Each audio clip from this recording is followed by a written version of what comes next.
Well, the next question is about when to transform, how to transform sexual energy, etc. Okay,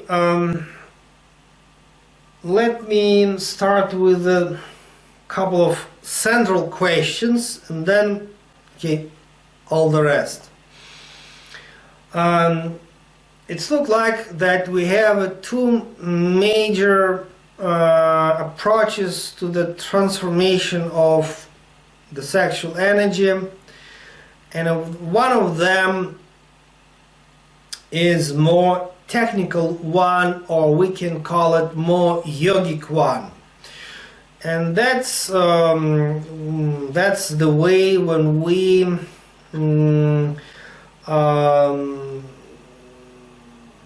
approach sexual energy, as divine energy, which is a source for the Kundalini.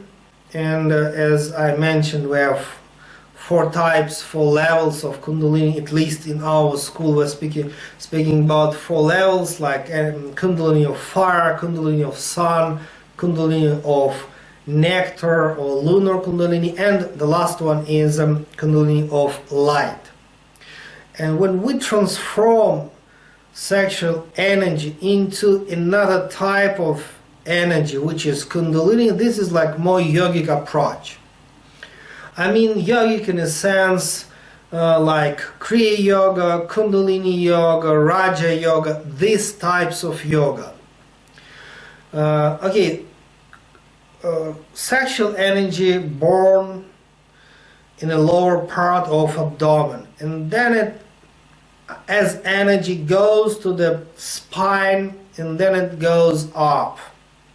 That's the process in the form of Kundalini of fire or Agni Kundalini. Then next step of this Kundalini process.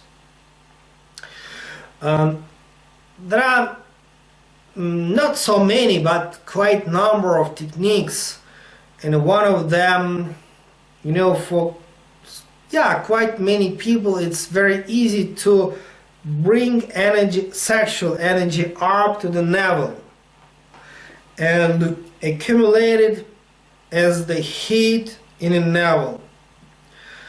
But that's easy step. It's like small step, easy step, but it's not an ultimate one, because if you bring it up to the navel and if it will remain there, then actually quite soon it will produce uncontrolled desire again.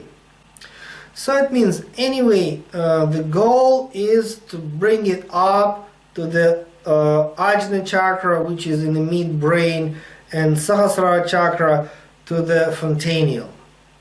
But if practitioner is like more experienced, then it is possible to do this directly.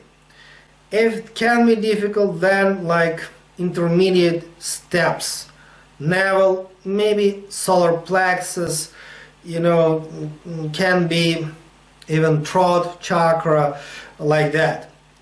And also there are a couple of approaches, and one of them is to bring it up and keep it there, and then practice meditation, prayer and self-inquiry. But another approach is to use it as a big orbit, a small orbit, so the circulation of life force, when it goes up and down, and that's also for some people more beneficial.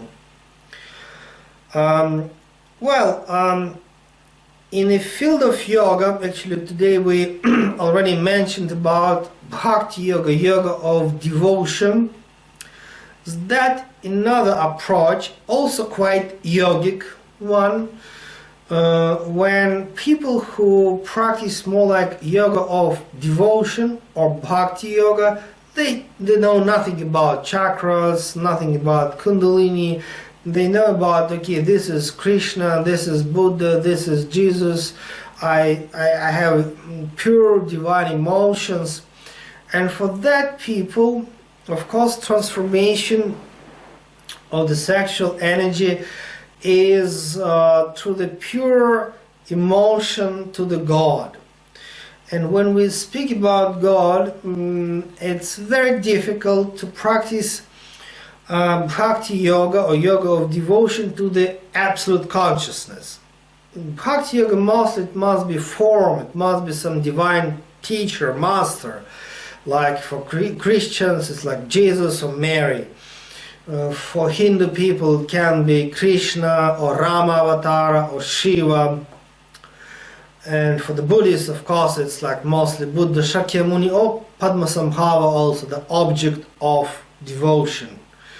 And if that emotion is pure, then naturally the sexual energy in ecstasy is transformed into the pure feeling of devotion.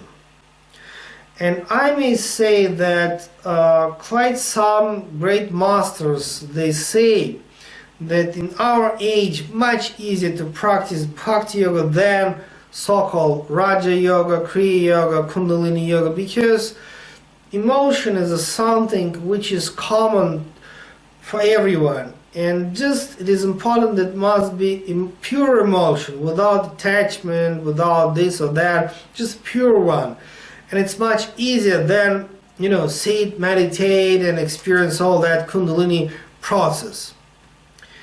But at the same time, okay, let me mention that this so-called Raja Yoga, Kriya Yoga and Kundalini Yoga type of transformation is very famous for the Chinese Taoist tradition. Actually, they do the same, and we have quite a number of wonderful schools, and they also transform sexual energy with the same, like, you know, the same exercises like Indian Vedic yoga, not great difference, of course.